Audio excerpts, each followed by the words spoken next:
with the review of another match day. The first game that we are going to be talking about is Belgium versus Canada, the match from Group F, where in the first half Canada dominated the possession, created numerous chances, but Courtois had the game of his life. He stood tall, even saved a penalty that Canada earned in the early minutes of the game. Alphonso Davies, I should say it wasn't a great penalty, but with Courtois having that big frame and reach, it was comfortable for him to make that save.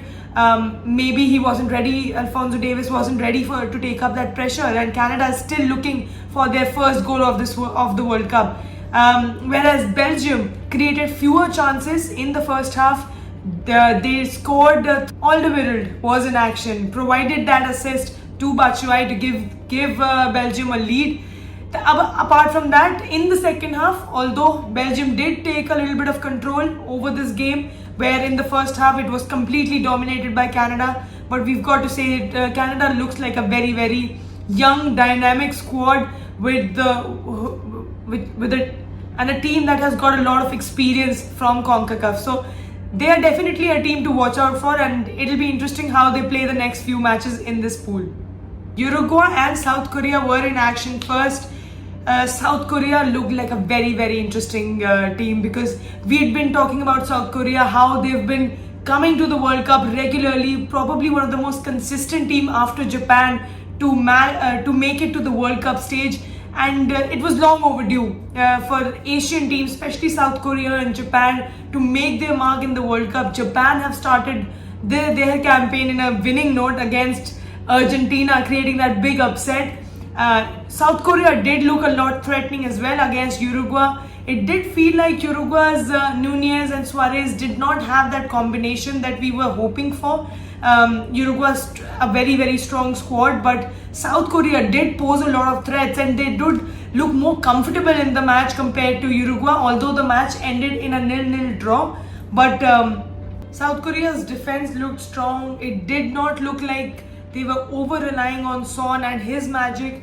There were good players from the flanks making that attack and giving those off-the-ball runs for Son, as well as Son of course had a good game as well.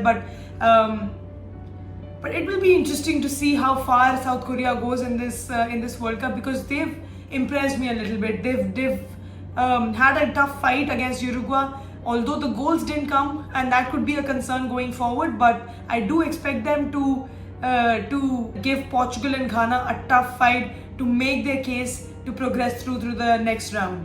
The last match of the day was between Portugal and Ghana. The first match was not entertaining at all, with the kind of superpower and superstars that Portugal has in their team. They were not effective, did not create a lot of chances, looked slow. Ghana as well, there's a lot of potential in this Ghana team, with the Partey staying in the center, Amarte kind of players,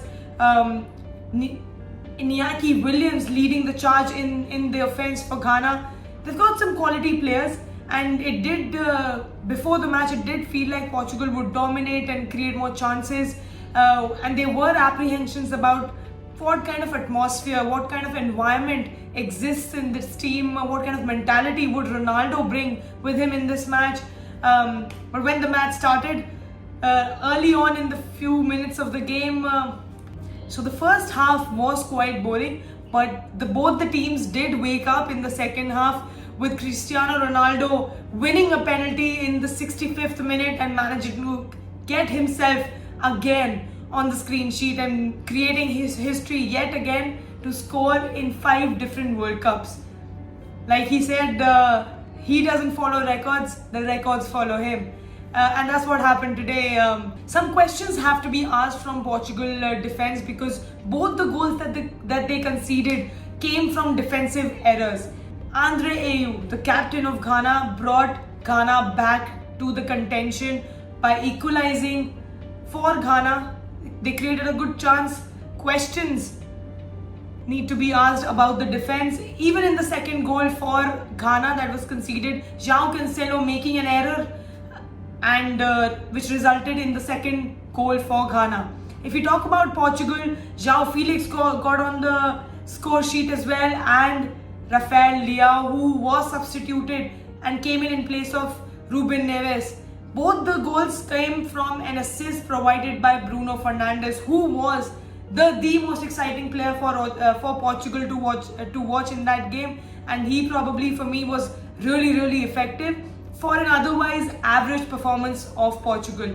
And this is a surprise package because this is a wake-up call for Portugal. Ghana was probably the easiest match for this Portugal side because they also have South Korea and Uruguay in their squad, in this pool. So next matches will be the real test for Portugal to see how good are they as a team and how far can they go in this World Cup.